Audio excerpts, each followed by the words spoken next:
Good evening and welcome. We are excited to be here tonight to have this very educational conversation, but also with a personal twist. So, tonight we have our guest, director Gloria Bell, also known as Miss Penny. She's a director and she's going to give us a lot of information today from a perspective through the eyes of a provider. But my name is Lisa Wilson. Everyone should know me by now. I am a global special education ambassador, unpaid and volunteer educational advocate. It is my pleasure to be here. I look forward over this next power packed hour to sharing not only a professional perspective, but also a personal perspective. We are talking about autism today, but we know that the disability community is much broader than autism. But there are some statistics from a 2022 CDC report. It talks about the rate of autism being every 1 in 31, I think. And then Bloomberg School, they contributed to it from Maryland. But what I want people to understand is that they only collected data from the ages from 4 to 8. And they also only collected data certain counties within Maryland. And I will state, I live in Prince George's County. Prince George's County was not a county that was a part of that study. And so I say that why? Because we do recognize that Prince George's County has have a high representation of African American children, and we do understand that autism is more prevalent in African American children. So when we're looking at these statistics, we really need to drill down into what the population sample was and how the data was collected and the geographical impact of how the data was collected. I personally believe, Ms. Bell, today that autism is a public health emergency. The scientific community doesn't really agree with that because they look at it as more of a neurodevelopmental condition that's on the rise due to various factors, more increased screening, A, B, C, D, E, F, G. I happen to believe that when you look at the rate of autism, how it is increasing, we also have to think about the children who don't have the ability or the resources to be tested or identified.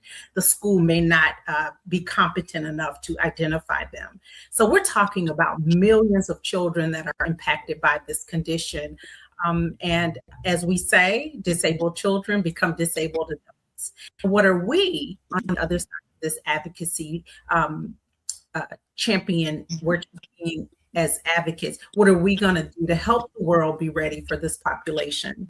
So we're having this conversation today because we here at Advocacy often talk about the later steps in the process and the later elementary school years, middle school and high school. But today we're going to talk about from that preschool perspective, early intervention, early identification. So I'm going to stop with that. And as we know, we have our founder here. We're going to enjoy what she has to say today. She has a personal testimony to share alongside me. And then we hope we're going to marry this with the conversation from Miss Gloria Bell, who's going to talk about the children that she has worked with over her 4 decades in childcare and talk about those interactions with parents. And what happens when she notices a child that may not be meeting their milestones, may have some developmental delays? How do those conversations start? And how does she bring parents along on that journey to get the children properly assessed? So I'm going to stop there. Miss Bell, it's on you. And we are excited to have you. Yes, I'm excited to be here today on this platform, sharing and hoping that I will be reaching out to several people that can utilize the knowledge that I have. Working recently here at Just As Kids as a program director and administrator, part of my job is to do assessment. When the parents come through the door and I register them, there's an assessment process because I need to know that I can help this child. I don't want to waste your time, my time, parents. I want the child is the most crucial, most important, precious commodity that we own and possess. Let me repeat that. Not our nails, not our hair, not our fancy cars and home. Our children are the future leaders of tomorrow. So we have to prepare them from the crucial years of brain development, which is 0 to 5. And unfortunately, with autism children, we normally don't see the signs until they get closer to 3. We see a little, but not very much. But the assessment, and I heard you mention something about 4, Miss Lisa, but yes, we literally can't see it and assess it until they're able to do certain large and small motor skill activities. So in the process, once we discover it, and what does happen in that 2-year-old classroom, we see some things. We see a child not communicating, a child isolating, a child acting out by hitting because they can't they can't articulate, they can't speak. So they go after the other children, or they'll have an episode where they're yelling or, screaming, or just, again, being physical because they can't, unfortunately, express themselves. So we have to be compassionate and understanding and work with them. We also understand that autistic children need the one-on-one care. What parents have to understand is daycare, child care centers actually provide group care. So the ratio in a 2-year-old classroom is 1 to 6 in the state of Maryland. In the infant room, it's 1 to 3. And then in the 3-year-old pre-K Head Start classroom, you're looking at 1 to 10. That means one teacher with 10 kids. Can you imagine your autistic child in that classroom with 10 other children and that one teacher? And of course, we have an aide also. It's always 2 teachers in the room. So when we have an autistic child, what I have to do is hire an additional staff person to provide the one-on-one care. Yes, it's very costly, and we have to, we want to provide, and again, it's very costly, but it's worth it. And we also ask that they do a wraparound. So once I do the assessment, and if the child does have autism on the spectrum, we will set up with Montgomery County Schools a situation where they can go during the day between 9 and 3 and get the one-on-one care that they need. It works. So we're the wraparound program. So they come in the morning, and then we put them on the bus at 9. They come back at 3, and then they're picked up anywhere between 5 and 6 o'clock. But they get the one-on-one and the educational needs and assessment and skills that they need in order to survive and learn and be productive there within Montgomery County Schools, because we are here within Montgomery County. Okay. Any questions? Yes, I have one. So I'll start with my personal testimony, and then that'll lead into a question. I think this conversation is so important because I had never really heard of autism. I didn't know what autism was. I just know that my son was having some behavior episodes rather frequently. And so Ms. Paula, everyone told me, oh, it's just the terrible twos. It's just the terrible twos. And I thought, okay. And I think that's something we have to remove from our vocabulary. There's no such thing as terrible twos. Because what happens is when parents wait, like I did, that entire year of the 2-year-old year, you lose some very valuable time as addressing and identifying what's happening. So I thought, oh, it's just the terrible twos. But Blake was in a daycare. We were living in another part of the country, and it was a very small town. And Blake was the only African-American child at this daycare. Wow. So immediately, I was already a little uncomfortable. And I'm just being transparent. I was uncomfortable because I just wanted him to be treated fairly and, equity. And he was.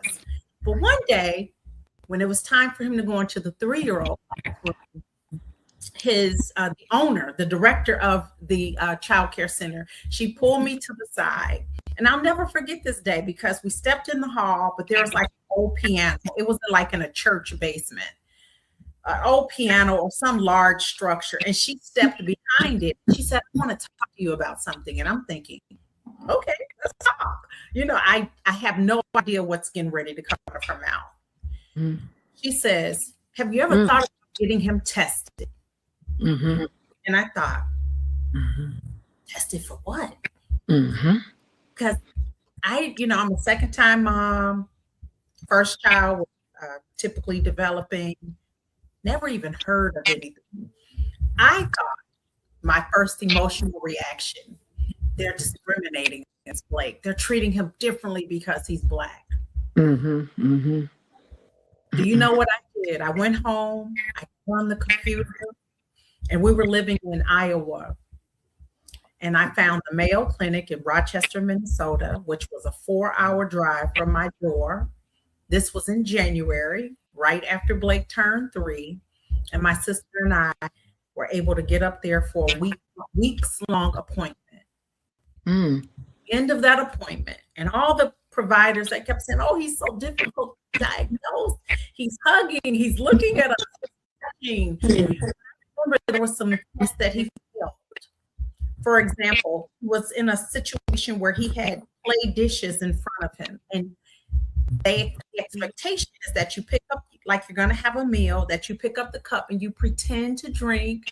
You pick up the plastic fork, you pretend to eat. He missed all of that.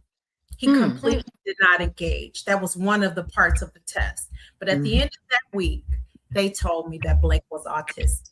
And I say that. What age was that? I'm sorry. What age? He had just turned 3. Yep, that's right. That's right. We were there maybe 2 days later, and we stayed the week.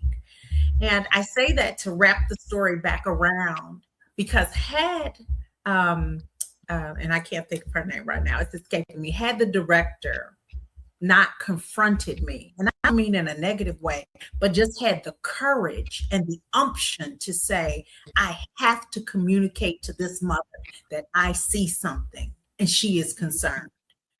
So I think back on that day because I remember her going behind that structure. And I have to think about, what kind of courage does it take for providers such as yourself to be able to bring this information to parents?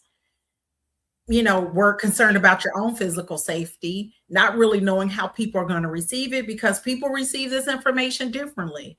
But my reaction was pretty calm, because quite frankly, I didn't even know what she was really trying to say. So I would have never been a threat to her, but I can understand the courage that it had to take for her to muster up and say, I'm going to confront this mother.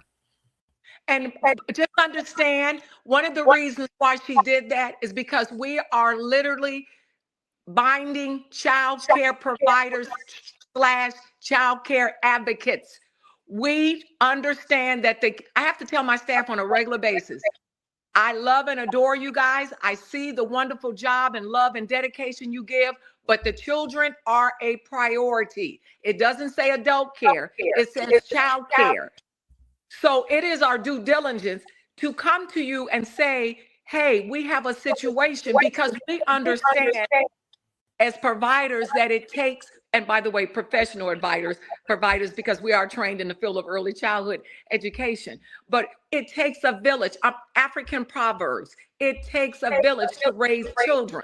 Hillary Clinton wrote a beautiful book about it. And so we have to work together, because we understand that we're in trying times as we speak. They're trying to water down the educational system, take away funding, child care scholarships. All of this is on the line. And even in our communities nationwide, we don't even have mental health facilities. We put our people in prisons, okay, in jails. That's how we treat mental health situations. So we want to help the autistic child. We want to help the kids that have other issues on the spectrum, as well as ADHD and ADD. So understand, as a child care provider, we have to be able to detect all these different entities and situations with children. We have to document, but we work together with Montgomery County Schools and Child Find in Montgomery County to work with these children. They will come into the building, the specialists. They come on a regular basis all the time. And they will do their assessment. They'll sit with the children, work with them, and they'll pay attention and say, and then give us notes, give the teachers notes. Now, I want you to do this today with the child. See if they can do this. And then next week, da-da-da-da. So they literally put them on a plan. But it's our job to keep them well protected and also out of harm's way. But at the same time, sometimes you have aggression as they get older. I had one child that was 2 and near 3. She was in the 2-year-old room, so she was a big girl. She was almost 4 because I couldn't send her to the 3 and 4-year-old room because she was still in diapers. Yeah. And so I got to deal with the diaper issue. I have to deal with the articulation, the speech. Sometimes they're aggressive. They hit the teachers, or another child. All of that is hand in hand, and that's why it's important to have that one-on-one. Yes, that's right. And then that was one of the reasons she said that Blake, first she opened the conversation and said Blake would not be going on to the 3-year-old room. And I thought, why? I'm thinking to myself. And she says, well, he's not potty trained and he's not even initiated. So in retrospect, and I have, in full disclosure, I have called that child care center. She has retired and relocated to another part of the country. But I say this to say that I'm so indebted to her. And I'm so happy that within myself, that anger and feeling discriminated against, I didn't let any of that take front row. But I said, as a mother, I need to kind of look into this and see what she's talking about and address it. But what I tell you ladies today, that I will be forever indebted to her for having the courage to ask me, have I ever thought about getting him tested? So I share that with the greater public so that we can have a little bit more empathy for our child care workers, like Miss Gloria Bell. They actually do care about our children, and also they just need us to be very open to the process. Exactly. There you go. The process. Yes. And sometimes, I feel bad for some of the parents when, that come to us and have these issues with the children, because reality is setting in, and sometimes they don't want to deal with reality.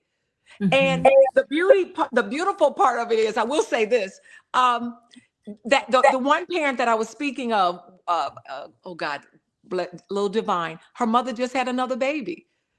Divine is 4, and the little boy is in the 2-year-old room, and he's fine. He's perfect. He's healthy. He's just a normal child. So I take care of him. And then and she had the courage to have another one. I said, sure, I'll take care of him. And then you have little Divine who comes, before and after. So we just have to see the beauty in these children and work with them.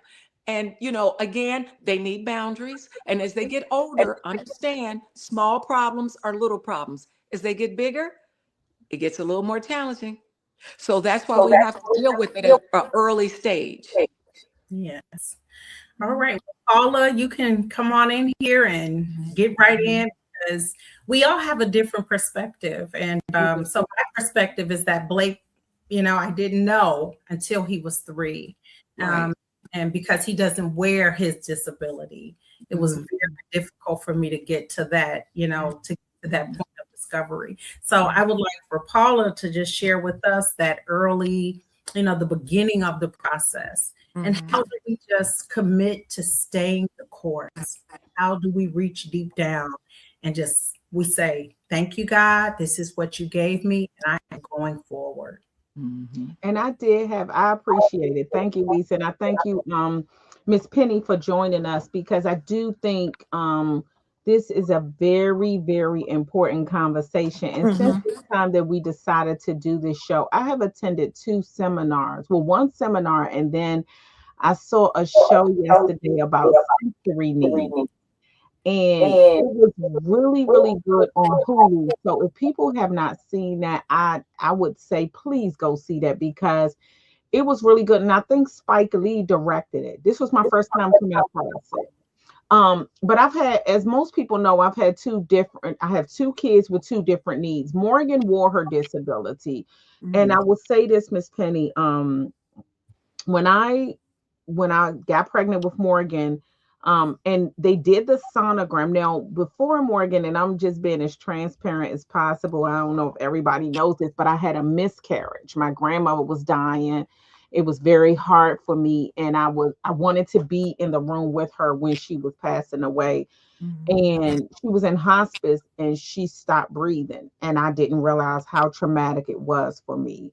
Wow. And when I went home, I instantly had a miscarriage. Oh my God.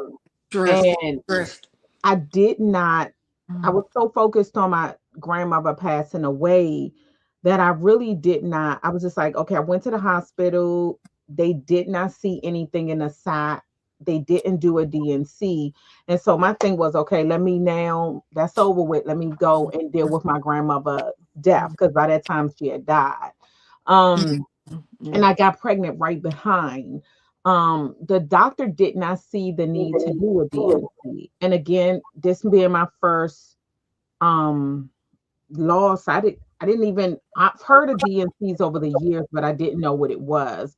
So what I did is I got pregnant with my daughter right behind, and when Morgan came, when I had my first sonogram, and I don't know most people with my son is the oldest. So when I had my sonogram with Morgan, you go get the sonogram and they like, where the arms, where the legs, where the head, where the this, Exactly.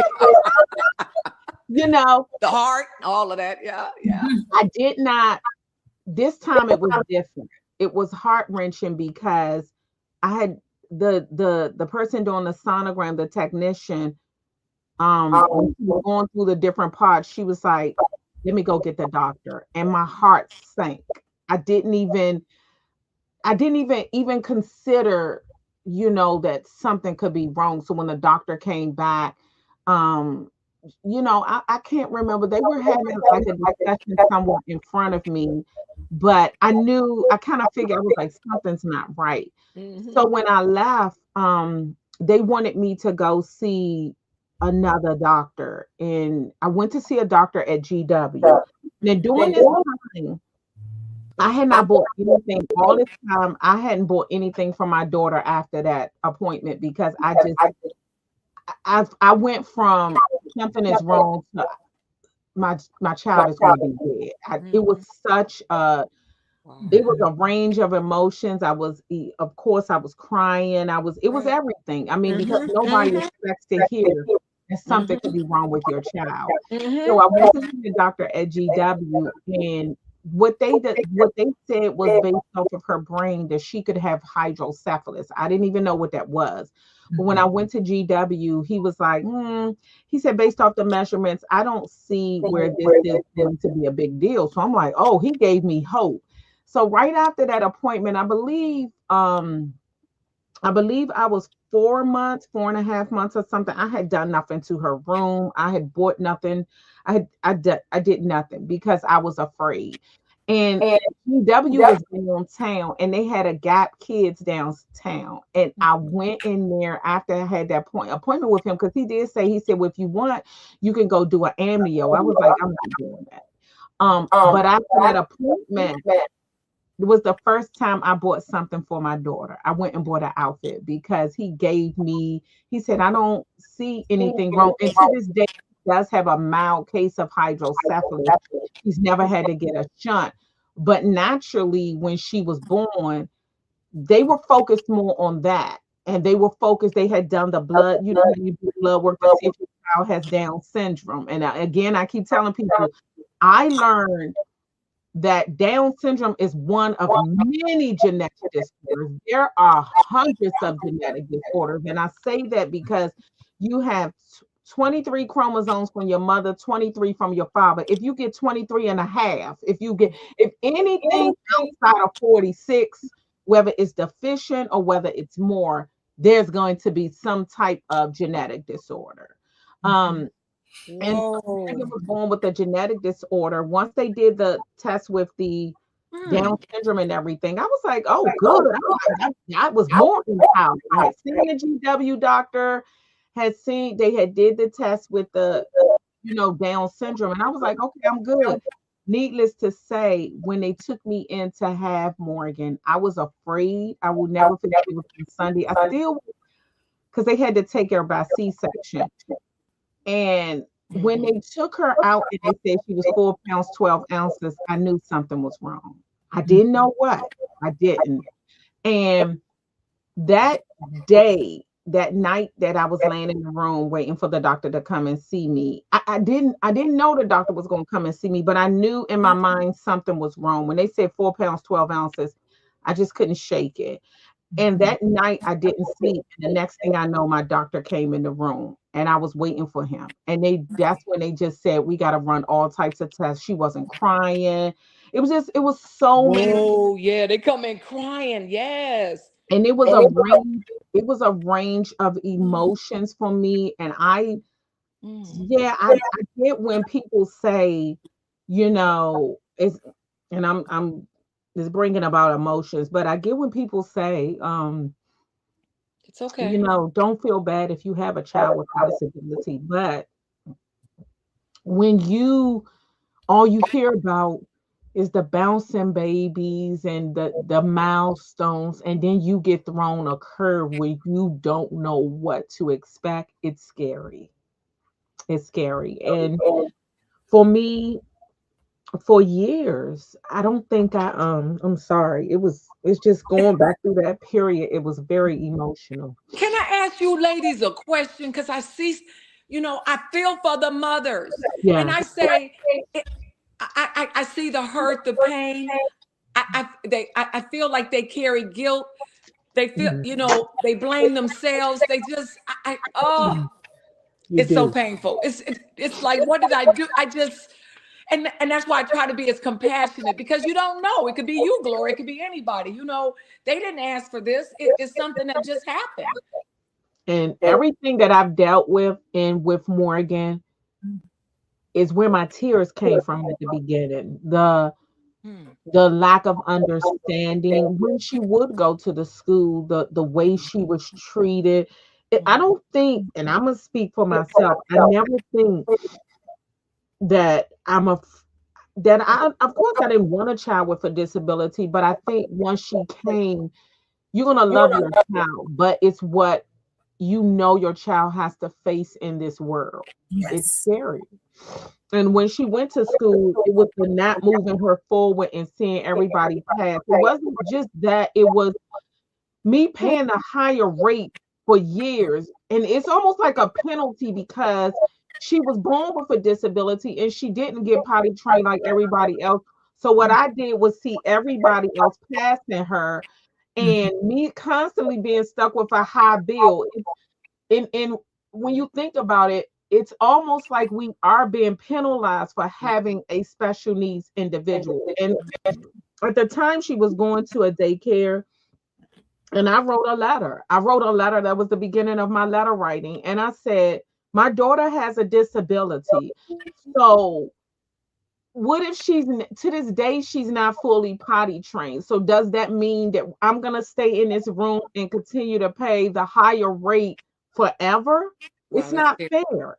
It's It's not. not fair. No, and by the way, we don't charge the higher rate. And Yeah. yeah, we don't, because we understand. Yeah. It's not always about the money. But so now people should, and again, I'm from Montgomery County. I'm dealing with Montgomery County Mhm. child care centers. So again, because we have the resources, which is Child Find, that comes in and works with us, and then we have the wraparound in the school system where those 3 and 4 year olds can get on the bus and they go to a school that's not too far from the center, and they are provided the additional care. And then that's another reason why, again, so I don't have to charge. I'm only going to charge just a regular rate. But even Mhm. before I was able to put her in that program and Mhm. implement her schedule at this particular school, we did not charge, because we understand it's not your fault. It's not about the money. Yes, yes, we have to keep changing diapers and da da da da. But we kept her in the 2 year old room because that's the room that does And the I get it. training. However, when she turned 4, she was so big and she was hitting the children. I had Exactly. to put her in another room, and and the teachers were trained to potty train her and get And her this ready. is the cause you did. I'm gonna be honest. It's the cause. I mean, I for years, if I left my phone, like say I had a meeting at my job in another building, if I left my phone, I would go into a panic attack. It was everything. It was, I mean, when I say it was everything, it was everything. It was when we went out, the stare she got, the Yeah. treatment that she got. So I think for me, Yep. Morgan is 21 and I have grown into my daughter. the Lord gave her to me for a reason, because as she got stronger, I got stronger. It's beautiful. And yeah, but in the beginning, when they say, don't feel like I think one lady, I saw the documentary I was telling you guys about that I saw yesterday about sensory needs. This mother said that when she went into the doctor, she cried when they said that both of her kids was on the spectrum. Oh, And wow. she said the doctor was like, you know how you go in a store and you get something and I think she said, and I hope I'm not misquoting, but she said you buy something that you bought something and thinking you got one thing and you didn't. She said at some point you became happy with it. She said it's time for you to move on. And the lady she said she thought about that and that's what helped her. But I don't think, for myself, and I can speak for me, to this day, Morgan is my heart. Morgan has a different place in my heart. My son does. But I was never sad about having my daughter with differences. It was a scary experience. And then you start going into, oh my God, what is daycare gonna look like? How is people gonna treat her? It's just life. It's just the world that's not set up to receive my precious daughter. That's That's right. where I was afraid. So Yeah. And emotions, because it's going back to that time, and it was just a very, very, very scary time. Very scary. well, child care centers, they should have programs where they implement and also initiate a curriculum where you talk about children on the spectrum, children with special They don't needs. do it. That's a necessity. That's They part of the don't. curriculum because we want to intertwine. We want the kids to, know their peers, be comfortable, learn to share, communicate, and be accepting. And again, I'm Mhm. big on diversity, equity, and equality. So, inequality. I need for all of us to be treated fairly, every single child. We're all different. We all bring something to the table. And again, we Mhm. all need to be celebrated. And I think that's great. I think there's a lot of things in place, but 21 years ago, it was not. And I That is think, correct. That is correct. yeah. And I think, and again, if my daughter had to be the one that ushered in these new programs and these new discussions, I welcome it. I do. This is where advocacy came from. So Mhm. I don't have a problem with it, but I think as the parent, you're dealing with the unknown, and you're trying to present the unknown to the world. Like, let me introduce you to the unknown that I'm still learning about. And Mhm. it can Mhm. be a very difficult situation. That Even is for my son. My son was 6 at the time. I didn't even know how to explain it to him because it was all new to me. wow. The flip side of that is I told Lisa this story about my son, a positive note. Miss Frisbee was his daycare provider. Remind me so much of you, Miss Penny. And when my Wow. son was born, perfectly healthy, bouncy baby boy. But as time went on, he went to her a day before his second birthday. And my son and my nephew Davin are like 6 months apart. So Davin was having full-fledged conversations at 2. And Jeremy we couldn't understand him. And so whenever he would say something, and I was like, baby, I don't understand you. He would get so frustrated till he would just start crying and say, Mommy, no. And I was just like, again, as a mom, I'm like, oh, it'll come in time. This is my first child. She told me one day I went to pick him up and she said, hey, Paula, you need to get his hearing checked.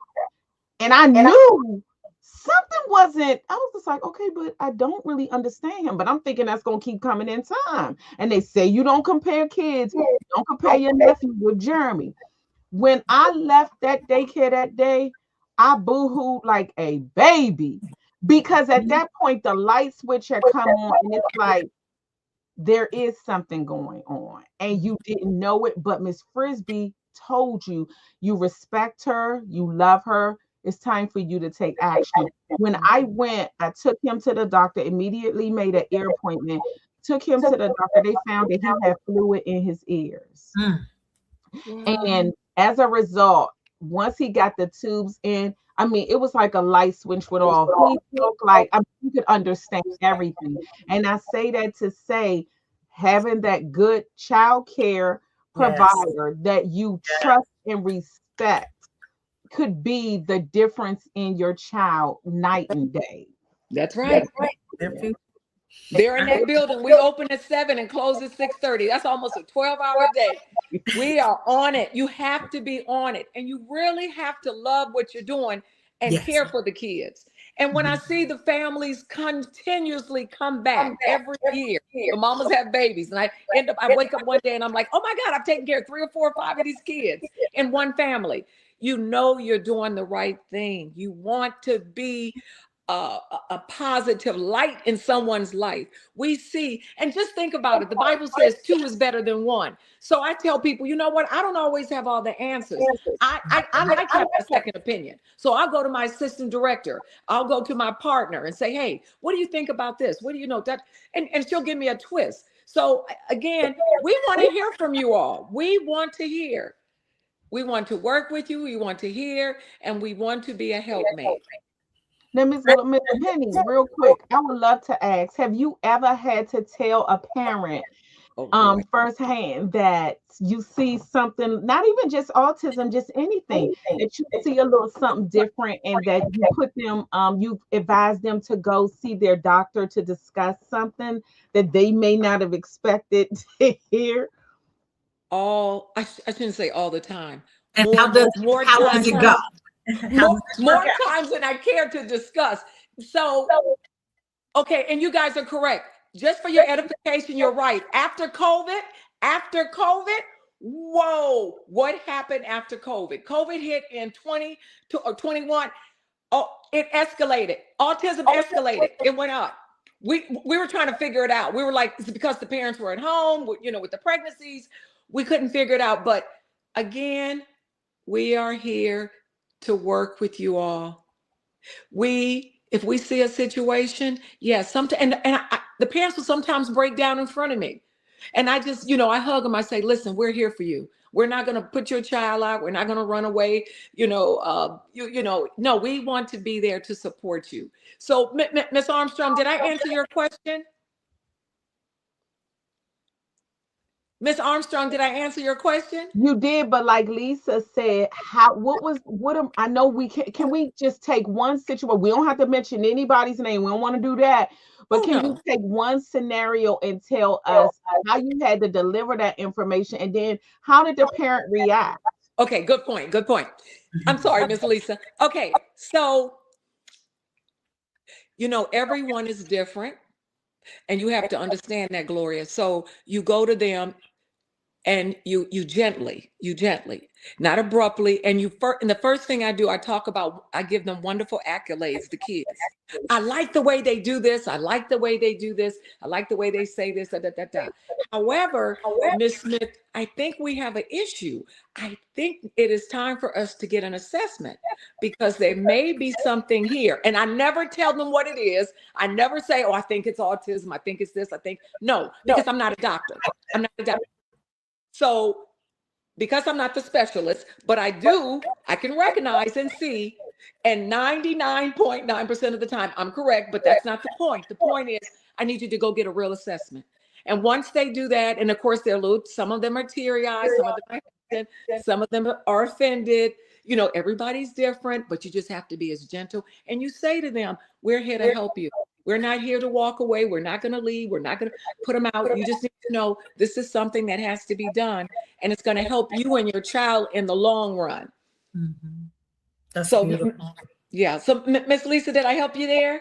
You did. You did. I'm sure that's why you all have a thriving, child care center, because it just seems to be filled with love. But I just wanted to state, and I know you said a lot of times you guys can't see it early.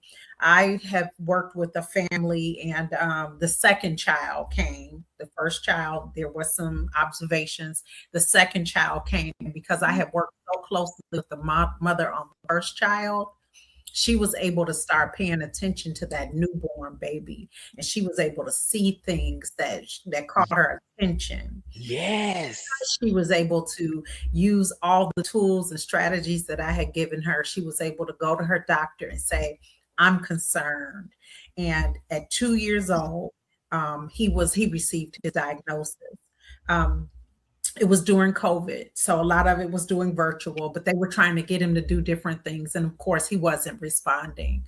And they concluded rather swiftly, based on their observations, based on whatever data that they had, that he was on the spectrum, and he was 2 years old. So he's my little trophy. I consider him my little trophy because I believe in early intervention. I understand, like nobody else, how important it is to get in there as early as you can. You go to your doctor and you say, I have some concerns. Because, and then also as a parent, you should Google and look at those milestones. When should they be saying, gaga goo goo? When should that turn into mommy or mama and dada? Look at when that should happen. And if you don't see alignment in their development with what is stated for the medical, how they conclude the developmental milestones, you need to go to your doctor and you to say, I am concerned, and we don't have time to waste. I want to know if this is something real. I want to have the information, the assessment, and the tools so that I can move forward. And so he's my little trophy. And also I will say that his mother was unemployed at the time. And so not only was he received his diagnosis, he also received Social Security benefits as well to help the family navigate this new situation that, his was a little bit more severe than the first child. So there's so many reasons why you got to get in there early, and you got to get all the documentation, and some people are so lucky, and I'm sure Paula didn't have any problems. Her doctors were able to, do it, but there's so many. If you don't get a developmental pediatrician, so I believe everyone should have two. You should have a general pediatrician and a developmental pediatrician. Wow. It is so important to get these records documented. And Paula, what I say to you is, I thank you for your transparency today. I know what that feels like. I know. I sat at that table, big, beautiful. We were in a conference room in the Mayo Clinic in Rochester, Minnesota, maybe on the 35th floor. Beautiful facility, beautiful place. Beautiful professionals sitting around that table. I mean, this was a big conference table, oak grain table. I mean, that big chairs. I mean, I was feeling a little special. When they delivered that diagnosis, I felt like a truck ran over my chest. Wow.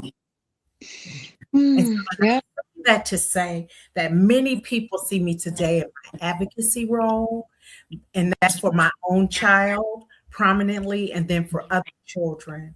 But this is why that day, that January 17th, 2014, that day is why I fight for children. So I know what that day and that moment feels like. We're not here preaching because we're trying to pump ourselves up.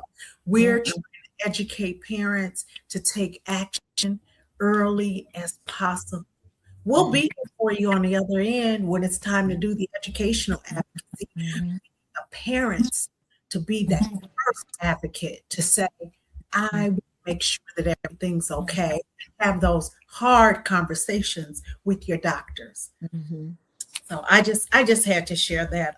I just know I know what it is. I know what it is. And it doesn't matter, Paula, whether your child wears your disability or they don't. It's the same world we have to put them in. That's right. That's right. So we're in these IEP meetings, and the teachers are, really kind of not understanding who we are. We ask them to take a step back. Let me share this with you. I'm glad you mentioned that, because we haven't talked about the school system. So it's funny. So no, as a member of the Maryland State Child Care Association and a former first grade school teacher, part of the problem with the public school system in most of these states, when you look, a lot of people don't know this. Let me share this with you. A lot of people don't realize that your population of children should be reflected in your staff. In other words, if you have 20% of Black boys in a school, whether it's high school, elementary, I don't really care. The law says it has to reflect in your staff. I literally went into a high school when my daughter's 44 now. I went into a high school in Sandy Spring, Maryland, and I had to get rid of the racist principal. And then I asked the superintendent, you must, it's a mandate, it's a law. You have to hire more African American men. How can boys be raised by women? They need a male role model. They have to know what it's like. And listen, I'm a mother, I'm a woman. I do what I do, but I have to have a male role model in that building. They need to hear that baritone voice. And I noticed that those kids will go to other men too. So it's like, wow, this is so crucial and we're missing it. These white women I'm sorry, I love y'all, I appreciate y'all, but y'all don't have a clue how to raise my Black boys. And so I need, yo necesito, I need that male role model. It does help because who are they going to emulate in society, guys? Who are they going to emulate? They're becoming men in order for them to be men. And so we need to find programs, community outreach programs that will role model and mentor our children. And that's just not autistic children or children on the spectrum. That's across the board for Black men. Yeah. Black males anyway, boys. But again, so I wanted to add that because I see that as a deficit. I'm sorry, they need the femininity and they need the testosterone. They just need the masculinity and the femininity. They need both. They need to see it. And it is so crucial. So I do have a gentleman who comes in and he works with the kids because I have to have one male role model. I have to have someone in that building that could work with the kids because we have disciplinary issues too. And we assess everyone in the 2-year-old room, the 3-year-old room, and my pre-K room. We literally do assessments. And that's when we determine and we see, wow, Johnny's doing this, but this child isn't doing this. So wait a minute. We need to have this child be seen by a specialist. Okay.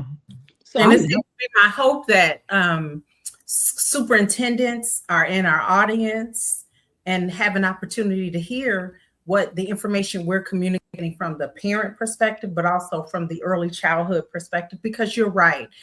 Children need to sometimes see themselves. That's a part of building that self-esteem, self-efficacy is very, very important.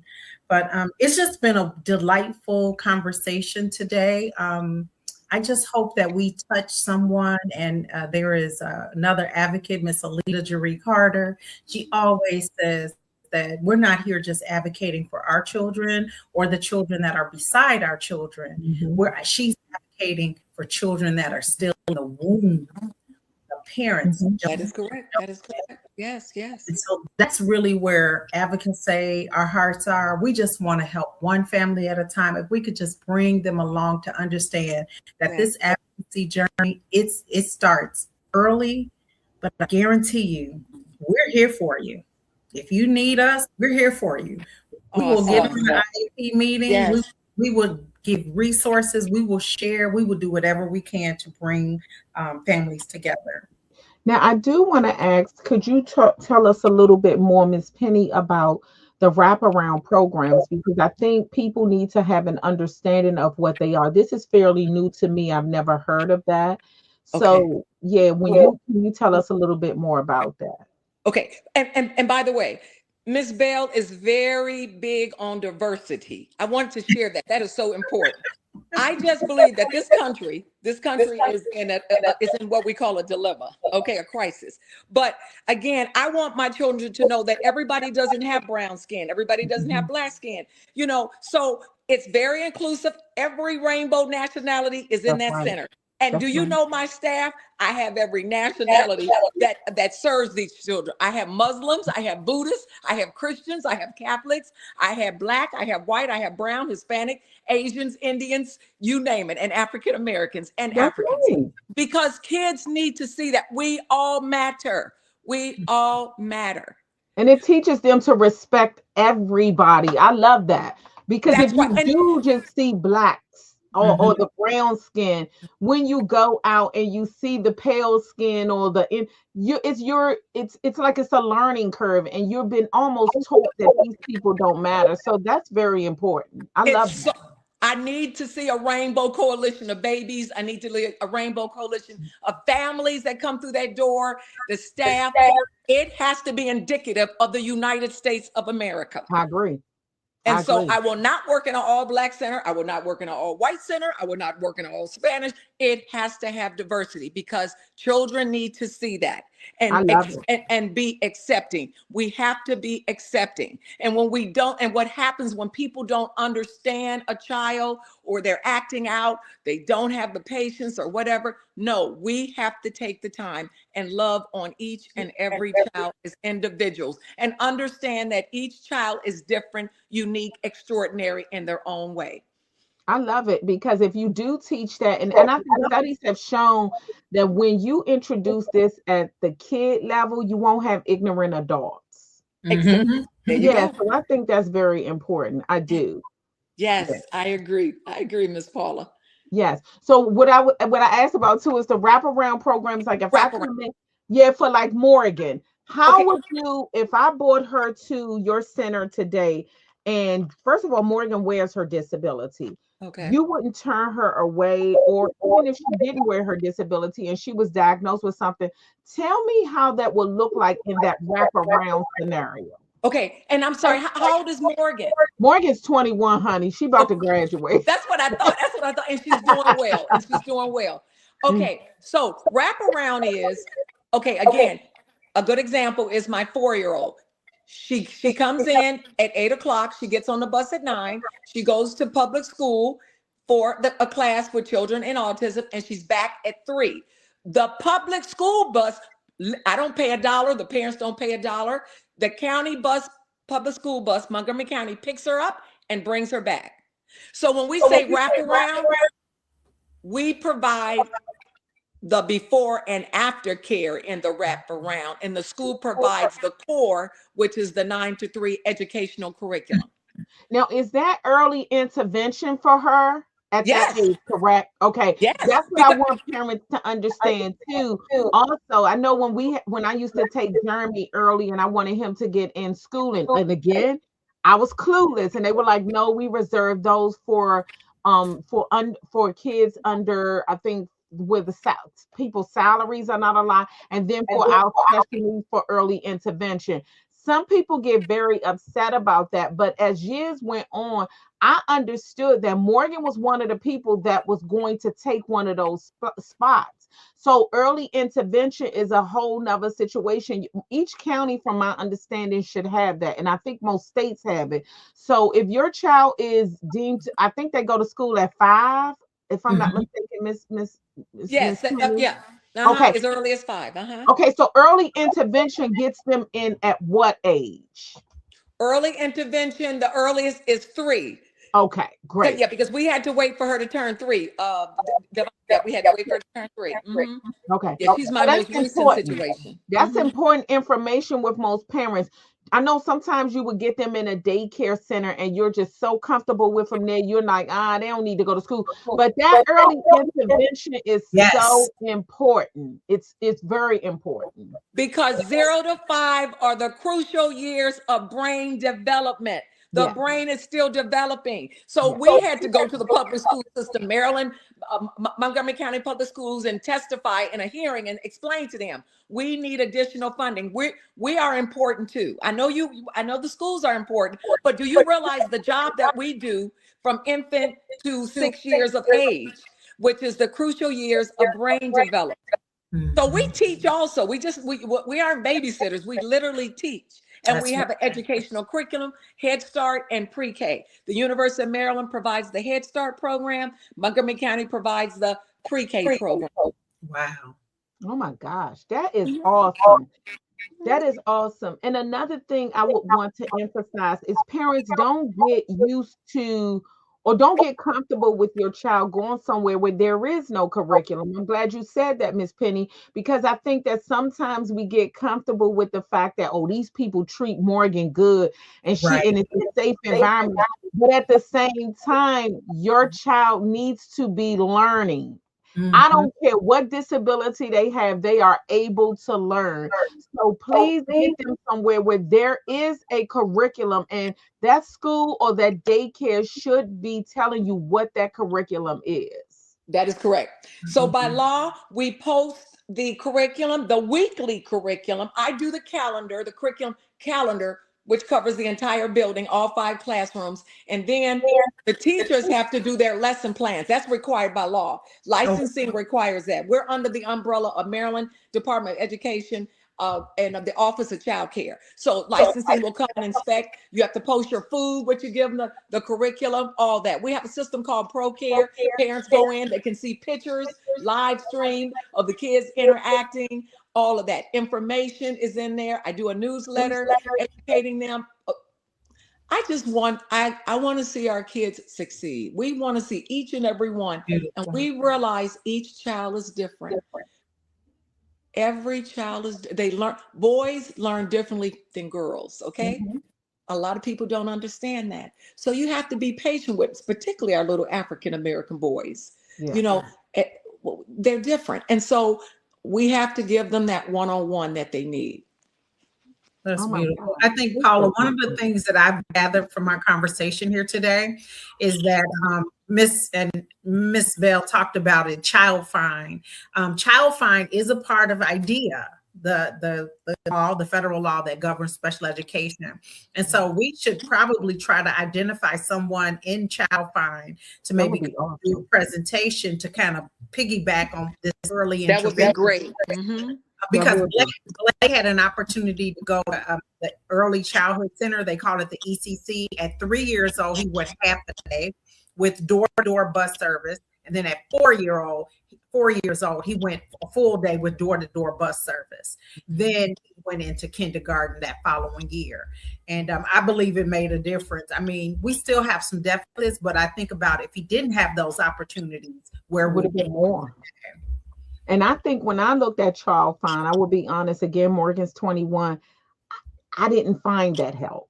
I Wow. didn't. I did not find that help because when I went, I was basically on my own, calling around to the schools and everything. And what I did do when I contacted a school, daycare, and I told them, I said, I know you can't discriminate, but I ask that you tell me the truth.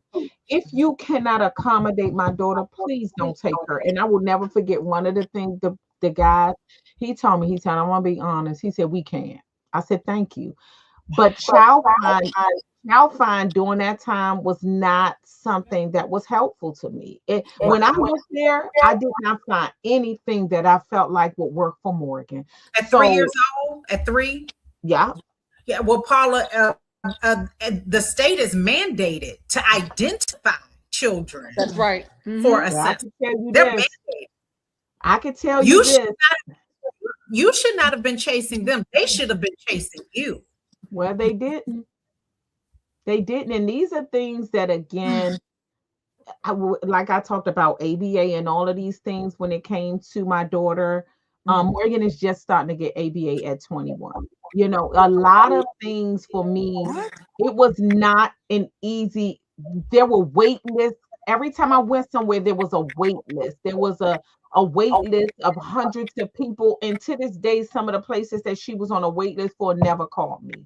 So that's why I say as things went on and progressed, it got better. But with Yes. Morgan, when Morgan was 21, no, no. And I have to tell you, you know what? In the state of Maryland, the regs and childhood requirement for teachers were different. And back Mhm. 20 years ago, they weren't doing all this They educational weren't. curriculum and one-on-one. And Nope. they didn't even have an understanding of children with, on the spectrum, to be honest with Yeah. you, child care providers.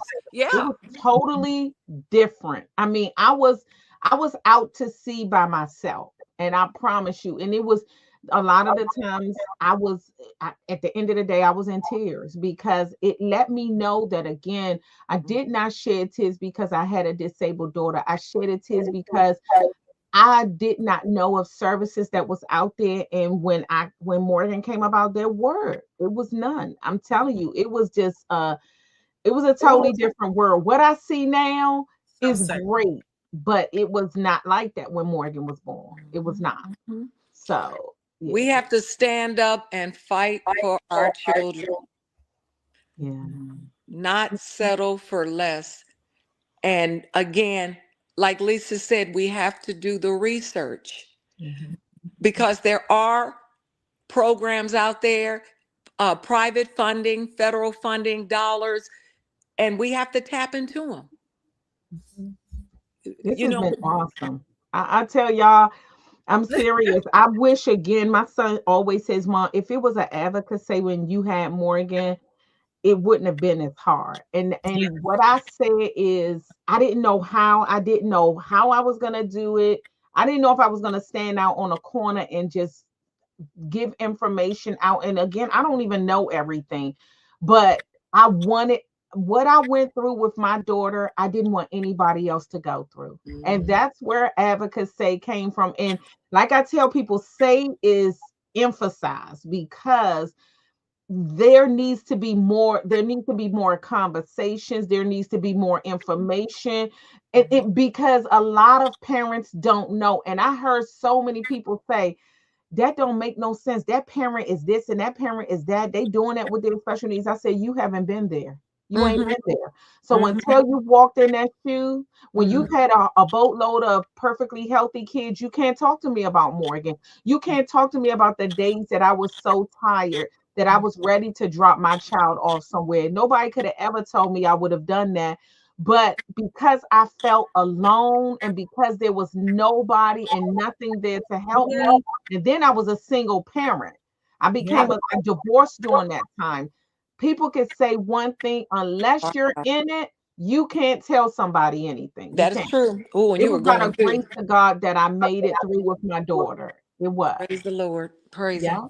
Wow. So I just think, oh my gosh, y'all, this was such a great conversation. It was. I enjoyed you ladies. Thank you for inviting me. Time went too fast. I know. It went too fast. I love it. I love it. Y'all made my evening. Oh no, you made mine. Oh my gosh. Just knowing that it's wonderful child care providers out in the country is just so encouraging to my heart. You know, and we've had our different unfortunate experiences. We're happy that there are other children like that participate at your center that just are surrounded and enveloped with love. It's very encouraging for me. It is. Oh, well, I wish you ladies the very best, and you will have that. Yeah. And I look forward to meeting and seating with you guys someday at dinner. Yes. Yes. Wonderful. And I would like for you to give us, we're going to put your center on our, we have a resources page for advocacy on our website. And I would love to put your daycare center on that. And I know we could talk offline, but any other daycare centers that I feel like would be of great help with these parents. Even like, I know y'all sometimes may have seminars or different things. These parents need encouragement. We need encouragement. Exactly. Well, you guys are providing that just by, performing this and sharing with other parents that are in need. It's a wonderful resource, and I thank you. Well, thank you so much, Miss Bell, and thank you, Lisa. Oh my gosh, this has been awesome, ladies. Thank you, ladies. It has been very enlightening. I look forward to speaking with you ladies in the future. And if you need any other additional resources, let me know. I sure will. All righty. Thank you. All right. Thank you. You're welcome. Thank you. Bye.